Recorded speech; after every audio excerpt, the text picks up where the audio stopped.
is a Bramble Jam podcast. Hi, I'm Bran, and I love... You look like you have a very special message for the audience. in particular, this episode of When Calls the Heart. Hey, it's Panda, and I like When Calls the Heart. I'm Dan, and in particular and as a whole, I despise When Calls the Heart. And this is the Deck the Hallmark podcast.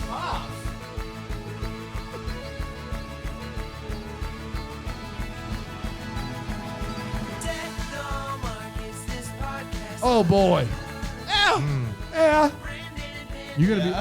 Hey, guys, how's it going? Banquet time. Banquet time. Banquet time. Banquet time. You got a lot of stuff written down for this one, This man. is the most I've ever written down for one. Guys, And they're all Weight Watch. just get with it. When Calls the Heart, Season 4, Episode 7. If you're a Hardy, you know what that means. You know what it means. I know that I know that I know that I know that I know. Where were you on March Jack 26, and Liz are 2017? engaged. He I asked spoke her with him this morning. He said, I'm engaged. The school is empty. He said, thanks, I'm leaving. Woo. Nicole C. Mullins, where's she at? Where is she at? I don't know. Great song. Oh man. my gosh. song. Are you kidding me? Still gives me the goosebumps. Every time. It's a great song. There you go, everybody. You told everybody yesterday you're not going to want to miss this episode. We started it. We were coming in hot right now with dead air after Nicole C. Mullen. Well, how do you What's follow? she doing these days? All right. When Calls the Heart, Back to you, Brad. Season 4, Episode 7. You guys want to guess the title? I saw the title of this one, so I cannot play. And when I saw it, I was mad because I knew I would remember it. Engaged Hearts. What a heart wants, what a heart needs. My Heart Will Go On. Yeah, it's Celine Oh Dion. my God. As soon as I saw it, I was like, Celine Dion? That's all I thought was here, far, wherever you are. Jack proposes and then he says bye. Do you guys want to just dive in? Yeah, let's do it. It's pretty bold, gutsy to name your episode My Heart Will Go On. Yeah, Can that I is- just say that right now off the bat? Pretty guts. Let's do this thing. It originally aired on March 26, 2017. And 2017! You thought you were going to sneak it by Benny. Benny's like a hockey goalie standing on his head making flapjacks. Benny, not today. Every day is 2017. No. One, that's false. But two, this is an important episode. It's my episode. I pay good money. 2017. I don't know what to tell you. This is how we keep the lights on, Oh, Brad. keep the lights on. Hey, can I borrow some hot water For what? to take a bath? No. Okay, 2017. It went a little something like Mean. this. Mean much? Fine, go get some hot water. Thank you. 2017. Benny's getting a bath. Bath time for Benny. Jack left town to go to Doug's funeral, and Elizabeth is left being sad about not being a teacher. She's been tutoring some of the kids on the side hustle. Jack returns from the funeral. Elizabeth gives him a big ol' hug. Elizabeth is having a little tutoring session in the saloon, as you do, and she's using apple pie to teach fraction. Nothing motivates kids to learn fractions like pie. One student, Timmy, is nervous to play the piano all by himself at the big recital that Rosemary's probably putting this on. Sure. And so Elizabeth's like, you know what, I'll do this, but we're going to have to do Danny Boy. That's Mountie Jack's favorite tune. And so you got to do it. Pipes. True story. Jack does not enter a room unless Danny Boy's playing. Danny boy. That's who he is. He's a Danny Boy. Jack's having a hard time with this whole death thing because he feels like I should have been there for my boys. None of this would have happened if I was there. He's considering going to quote unquote fight the good fights. Since Elizabeth is not allowed to teach anymore because of hig bones, the moms decide we're going to start our own school and pay Elizabeth's salary out of their own pockets. Which, didn't we already do this bit? Yeah, they did it to start with. There's a knock on the door. Who is it? It's Elizabeth's old classmate, Francine, who refused to even acknowledge that Higbones might have been up to no good in the last episode. She comes and she's like, you know what? You might have been right about Higbones. I'm here to tell the truth.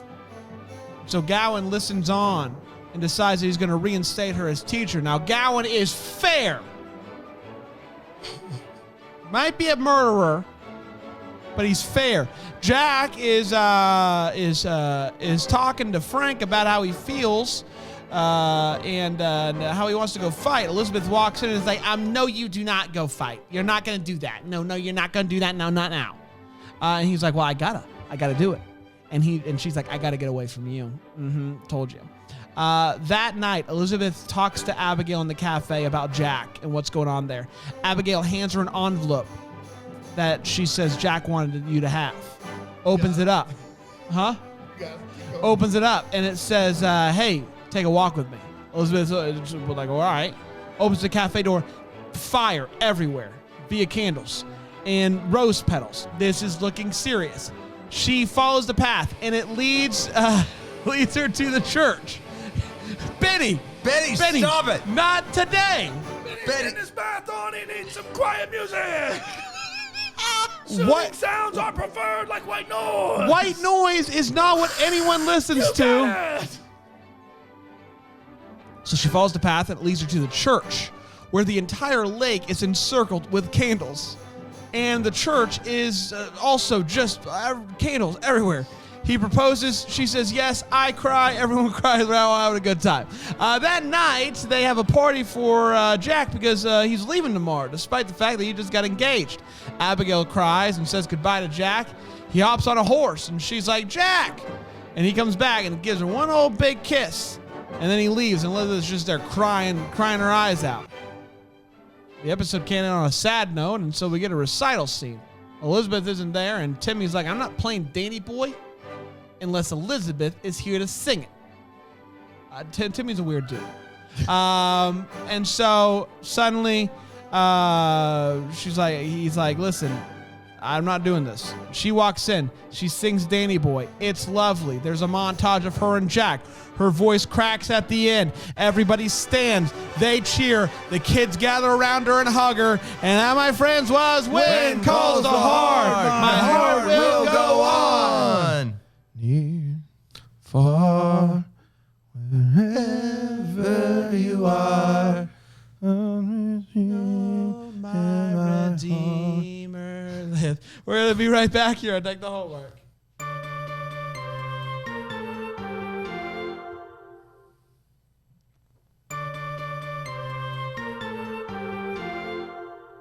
Whoa. Whoa. And let me tell you, I think this is the time to party hard. I'm with you, pal. Let's get straight to this episode. When Calls the Heart, my heart will go on. We're going to start with the hot take. I'm going to go with my good friend Panda. Panda, what did you think of this episode? Guys, it happened. Yeah. Woo! It did happen. Let me tell you, it happened. And this episode with the proposal is great. After that, this episode's not so great. Bingo. The proposal is awesome. The rest of this episode is real bad. It's hot garbage, it's Panda. real You tell them. bad. And Get here's after why. it. Get after it. Go. Come on. Guys, Let's go. I wanted to be big on this episode, Yeah. but here's the problem. Massive melodrama to an extreme, like it's extreme even for When Calls the Heart. Tell them about it. The final 15 minutes of this episode of When Calls the Heart are borderline unwatchable because they're trying to go for the grand slam of tears with every scene. The salute of Cody to Jack, her screaming Jack as he leaves, which is terrible. A montage, which may I point out, they used the montage too early because Jack's gonna die in a season and a half. That's right. Oh, no. You used the montage too early. It is real bad. They wrap up what has been the most intriguing Tell 'em plot what time point it is. Go ahead. about the school real fast. And Gowan all of a sudden switches roles again, and all of a sudden he's all about being fair and Hallelujah. just. Hallelujah. This is bad. Let's It is go. real bad. Yeah. It is a shame. Yeah. And the only redeeming thing about this entire episode is the proposal. And that is going to be enough for some people, but this episode's real bad. Let's go. Big fella. That's it, Yeah. guys. I'm sorry. That's Dude, where I'm you at. should have said that for Clafner. He wouldn't have stood a chance, baby. It's bad, y'all. That is good That stuff. reminds me, we just got word earlier this tomorrow- week. Tomorrow we're gonna find out. Today. Oh, Tomorrow's the day. boy. Wow. Big day. Exciting. Man, if he had heard that one, no chance. Man, that was a good one. Yeah, man, I love this episode. You kidding me? I picture this. Will you? Picture this in your mind's eye. Look, Michael. Not now. Okay. Love that guy. Yeah. Picture That's this. Toby, actually. In my mind. Toby's singing that? Oh, that. No, that's Michael. That's Michael. Yeah. There's another singing part, and that is Toby, though. Who's doing it? What are you singing right now? Did you just do like a remix of Guys, some sort? picture this, if you guys don't mind. Yeah, my mind's eye. Brand, middle of September. I'm August, end of August. August. I'm hot. I'm grumpy. I come in here. I sit down. Turn on the TV. Cheese puffs. Thank you, Sheila. In my lap. And just the proposal. Just the tears rolling down my face. Dude, were you really crying? Yes, That's I was embarrassing. crying. That's That's embarrassing. bad. You guys are embarrassing. You guys are embarrassing because you sit here week after week and you ask for more, more, No, and they give no, you more. no. They give you That's more. not what happened. They No. busted out. Everything was happening, and you guys are like, "It's so much. It's too much of this. We can't have any more of this." You know what? You guys are wrong. Hogwash on you. Hogwash on you. This is a great episode of television. This is a great episode of television. I loved it. It made me cry. I felt it. And you know what? All of it works. Listen, I'll give you a pass, Brand, for crying for during the proposal. That's fine. It's the fact that everything they tried to do in this episode is trying to make you cry. This episode. That's fine with This me. episode should have been brought to us by Visine. Every single scene, not a single actor in the show can cry on command. They are fake tears. Jack at the funeral has just a streak down his face. This episode of TV is embarrassing. Not only is everything that my boy Pandy over here said right, but the proposal also completely unearned. You heard it here first. They did nothing to build this up. They did nothing to make us want this to happen this way, okay? Rose petals and candles, always a big win. Understand that. These two characters are the best part of this show, and the only reason Jack proposes is because he's leaving. Like, are we serious right now? The episode sucks. Everybody's crying for no reason. They try to just wring the drama out at every turn. Nothing happens. And the proposal is unearned and one of the worst ways they could have had him propose as far as timing goes. Yes, I can think of 10 different ways that would have been worse. a pathway of rose petals with candles is wonderful. That's never not going to be wonderful. But the only reason he does it now is because he's deciding to leave. This is not, there's no buildup here. There's no romance here. It's just, let's get a romantic gesture out to save us from this godforsaken episode of television, which is awful, by the way. It's bad. The last two are way better. Even the proposal is unearned. It's bad television. You should be ashamed for liking it. You should be ashamed for crying. You heard me. Well, that's not kind. You sure you want to side with this boy? Yeah. You sure you want to Dude, side do. with everything I you do, said man, was because hot off the presses. Dude, listen. I He wanted was to just be. bringing it.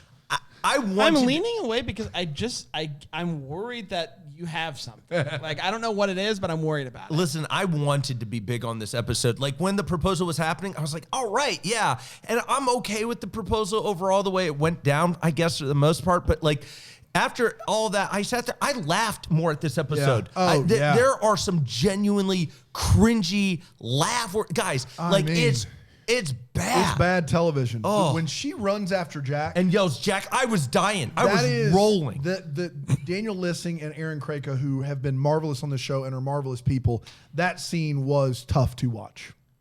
From an acting standpoint. I was laughing. And I even think that if we got Aaron on the show, off the record, she would confirm as much. That's where I am with it. That is, it was the most unearned.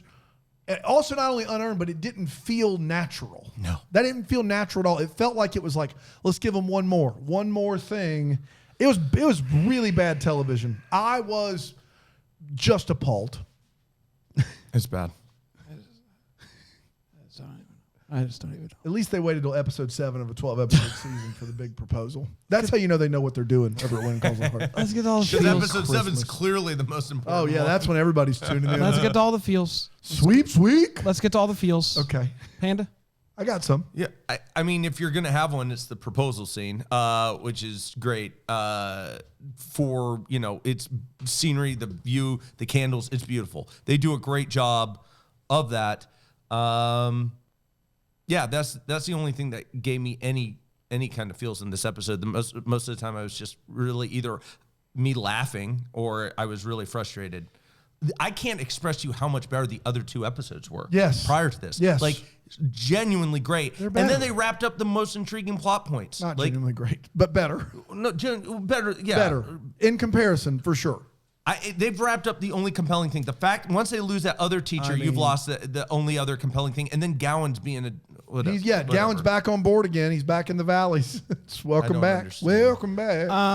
We're going, we Elizabeth miss singing Danny Boy. There it is. That's mine too. Not only was it Holy cow. great, She can sing. She can Woo! sing, but the breaking, like the voice breaking up at the end, the silence, That scene was so good, it almost like pulled the episode out from under the dump truck that it was. Like that, her singing, she started singing. I was like, oh my. If there's any, She can sing. if there was any question as to whether or not they could pull off a musical episode, be rest assured, everyone. Be rest assured.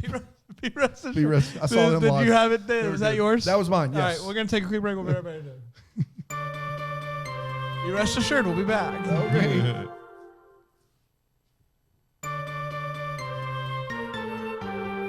Let's get to the way what's here of When Calls the Heart. Here's my heart. What's it called? My heart will go on. My heart will go on. Yeah. Panda, what you waiting and what you wasn't? I don't know if it's wait what's as much as just scenes that just were startling to watch. Yeah, I fair. think that's where I'm at. It's not so much that the scenes in and of themselves were something really amiss, but like Bill Avery singing with kids. Yeah. That's a weird scene. You know what I wrote down with that is that as soon as Bill Avery starts to sing, he completely turns into Jack Wagner. He is just Jack Wagner up there singing like he is on that Christmas special, or he breaks character completely. It's great. He's not Bill Avery anymore. That did give me chuckles. Yeah. Yes. Oh, I laughed at so the hard. very end. Yeah, come on. Yeah. All right, good Yeah, job. did great. Yeah, he's just interesting. Jack's favorite song is Danny Boy, and I just feel like I need to know. Dude, it was tough to live in 1913. I mean, it's wild, which is great. It's no California girls. no, it's not. No, it is not. The montage. They used a montage. I mentioned it just too early.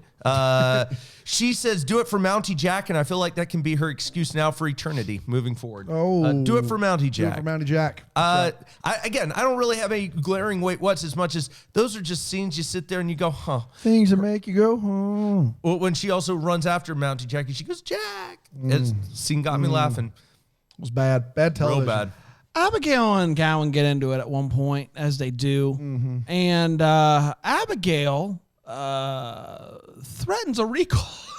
Threatens a recall election. Recall election. She just throws it out there.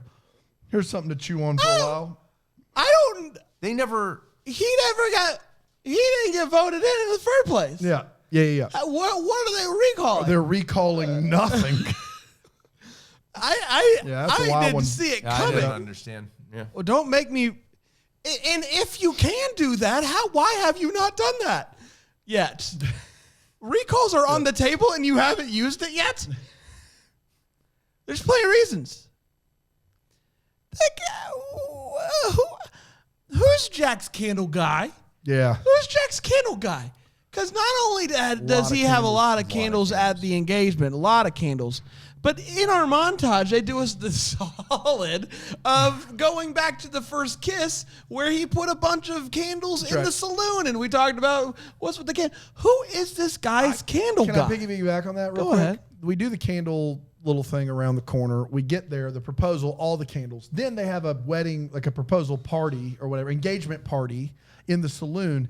Then they go back to the school or church, and all of those candles are still lit and burning. Yeah. Those are some great candles. I mean, that is, for 1914, High quality. Next level good. Votives just don't last as long as they used to. No, they just don't. That's all I got, Dan. We got to talk about this picture. The whole bit, the reason that Elizabeth gets her job back is because there's another woman who was like harassed by this superintendent. Higbones.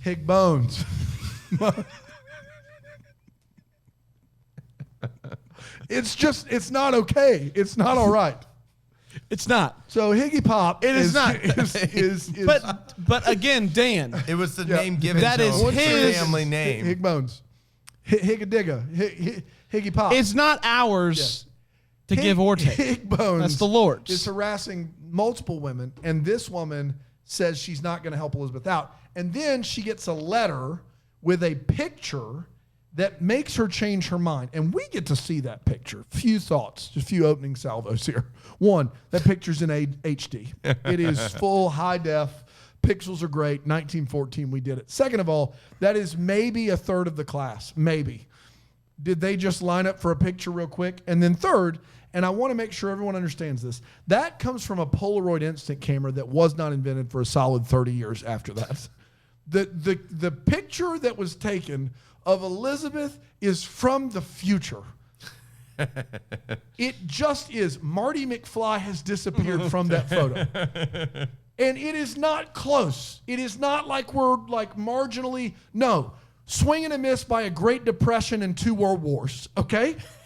It's bad. That's terrible. You threw it in there because there's a proposal in this episode thinking we wouldn't see it. We saw it. It's bad. Do some work. Do better. That's all I'm saying. What are the kids doing in the 3rd and 4th and 5th year that they're in Elizabeth's class? Because it dawned on me that every kid was very much terrified and dreading learning how to add and subtract fractions, no matter their age. Well, she's been there teaching for 4 years now. Yep. So didn't they learn fractions 4 years ago? Why are they still terrified about learning fractions 4 years later? They started with addition. So you mean to tell me that it just wherever you start is where you start? So wherever you start is where you start. If you were 12 4 years ago, you didn't know crap about fractions. That's not her fault. Okay, all right. See, you got to take the kids you where gotta they're take at. the kids where they're It's at. called differentiated education. No, I wouldn't know. 4 years it took to get from addition to subtraction because they're subtracting fractions. Well, you can't rush the kids. You can't rush the kids. No, of course. No. They only do school a little bit. I can't believe I brought it up. I do want to know a little bit more about what Stoneman has been thinking education was, because he sees this pie example and his mind is blown. It is like he just watched David Blaine hold his breath for an hour and a half. He's like, how did he do it? I don't know. It was crazy. You didn't break a single pencil. That's right. Well, you didn't. And your point was made. What happened? Well, just Stoneman's 180 in what I believe is like 4 days is crazy. Yeah, I disagree with everything you guys are saying about this episode. Aside the fact that Stoneman 180 in this is absurd. The guy is by and large a Nazi. Like he's awful, and then in 4 days he's like, "Oh man, teaching's important, dude. Never underestimate pie." Yeah. Abigail says in a toast, she says, "Never in my life have I ever met two people more in love than Jack and Elizabeth," which is a weird way to say you've forgotten about your husband. Forgive me, Pa. Forgive me, Pa is right. R.I.P. Abby's husband. So long and Godspeed. Didn't really love you anyway. Never in my life have I seen two people more in love. That's bold. And then last but certainly not least, the railroad's commitment to not building a railroad but keeping children away from a teacher outside of school hours is unlike anything I've ever seen. Yeah. They're not building a railroad right now. I don't know what they're doing, but they are worried about what children do on their own time. That is what the railroad is doing in this episode. As they should. The children go to school at the railroad school. Fine, whatever. After school, they're keeping tabs on these children. There's only like 4 buildings in the town. They're going to run into her. Like, it's going to happen. I mean, we've already got Polaroid cameras, so who knows what else we got. Yeah, that's true. It's time for Hopes and Valleys. This is part of the show. We talk about things that are exciting us for the future and or things that are bumming us out. Panda. I don't know where they're going to take it, any of the show. I mean, Jack's gone, so they're going to, the next episode, have to launch a bunch of new plot points. Pretty excited about that. I don't know. I think that's my valley, too. Yeah. It's like you've taken away the one interesting component, which was Jack and Elizabeth together. Whenever Jack and Elizabeth are not together on I will say this, him leaving does prove one of your points from a previous episode right. The change of heart episode, he was having a change of heart about staying. So you do get credit there, even though it sucks that you're right for both of us because it was a boring episode of television. Yep. Yeah, and it's just not looking good, and that bums me out. I think it's going to be tough. I don't know if I'm bummed or not. I'm intrigued by what they're going to do with that because, I mean, you know, it is When Calls the Heart, so they could come back next episode and he'd just be like, you know, I saw it. I'm good. I'm back now, boys. So, like, who knows, like, how long this you know, fighting the good fight is going to go for Jack. So I'm intrigued, I guess. But at the same time, I am scared because anytime there's a long time between Jack and Elizabeth being on screen together, that's not a time that I want to have. And so I'm worried about that. No hope, obviously. Valley Gowan's back to being the good guy, doing the right thing. But the good news is we do know there's a recall on the table. A recall. You can. We're recalling. I am. Where did I put that recall card? Oh my goodness! I'm gonna play that now. He's playing a recall card.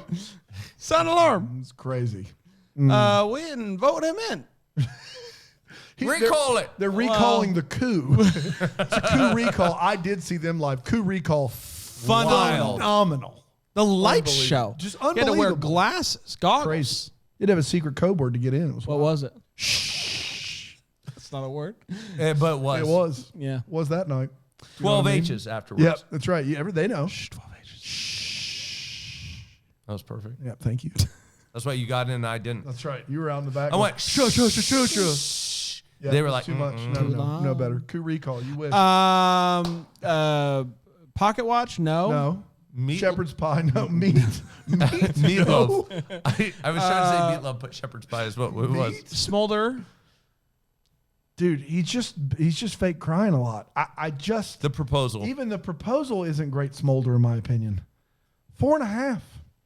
4.5. I think you got to go bigger since it's the proposal. I think he tried to muster everything he have. Muster up. Mustard is not the word. Yeah, he tried to muster up all he had, and I think it gets to an 8. 8. That's Buster. Colonel Mustard. 8 and 3 dimes. 8.3. You make it. I think last week you said $8.50 or something. $8.50. 8.5 is all we need to say there. What's calling my heart? Email us hello@deckthehallmark.com. We got Melanie R. Melanie R. Here you are. Where are you? Melanie R. Where are you? I'm here. We worked on that song all week, Melanie. Tell us what you think. Email us again. Hey, Trace, play that one more time. Melanie R. Where are you? You're here. Melanie R. Where are you? Worth every penny we paid for that sound. Hi, boys. First of all, $6,000. All right, never mind. I'm sorry, Melanie. That was a waste of our money. First off, let me thank you for the daily entertainment via your podcast and the Double Decker Facebook group. Yeah. You've created such a funny, joyful little corner of the internet, and I love interacting not only with you guys, but the like-minded people who are here for the bits. That's right. I know this isn't supposed to be an ad. BrambleJamPlus.com. If you're a Double Decker, the Facebook group is where it's at. It's the perfect little corner of the internet. That is, I saw someone put that in a comment this week, and they're right. It is wonderful and all positive and all great, and we laugh and we have a really good time here at the Facebook group. What's calling my heart lately is a show on Bravo called Below Deck Mediterranean. Anybody? Yeah, it's a reality show. I know Yeah. about Below Deck. Do you guys watch it? No. Okay. I've seen one episode. I think it's fun. When I'm not watching Hallmark, it's reality TV for me, really pulling up for a Bachelor recap show from you guys. Below Deck Med may sound boring, but it's anything but. A show surrounding the crew working on a yacht and the ridiculously wealthy people who rent them out That for sounds like charters. fun, man. It's a fascinating show and really quite fun to see how the other half lives. I don't know that any of you are interested in that kind of thing, but thought I'd share for anyone listening who may share my love of reality TV. Thanks again for the endless entertainment and laughs, and bramble on, baby. Melanie Ruther. P.S. Good luck, Dan and Panda, on returning to the classroom. I'm a former preschool teacher, and while I miss the classroom a lot, I understand the patience and compassion it takes to shape young minds. Those kids are lucky to have you. Thanks, Melanie. They are lucky. They are fortunate. I tell them that every day when I come in. Me too. Hey, guys. Read that email for the kids. Good morning. You're lucky to have me. That's right. You're lucky to have it. Everybody, we're going to be back tomorrow with a fall preview episode. Oh, Until boy. then, maybe we're the first to wish you a Merry Christmas. Christmas. Deck the Hallmark's a Bramble Jam podcast. It's presented by Philo TV. It's produced by Brandon Gray and recorded live in, Greenville, South Carolina. Set decor is by Plum at Haywood Mall. For more information on Deck the Hallmark, you can go to deckthehallmark.com. For more information on Bramble Jam Podcast Network, you can go to bramblejampodcast.com.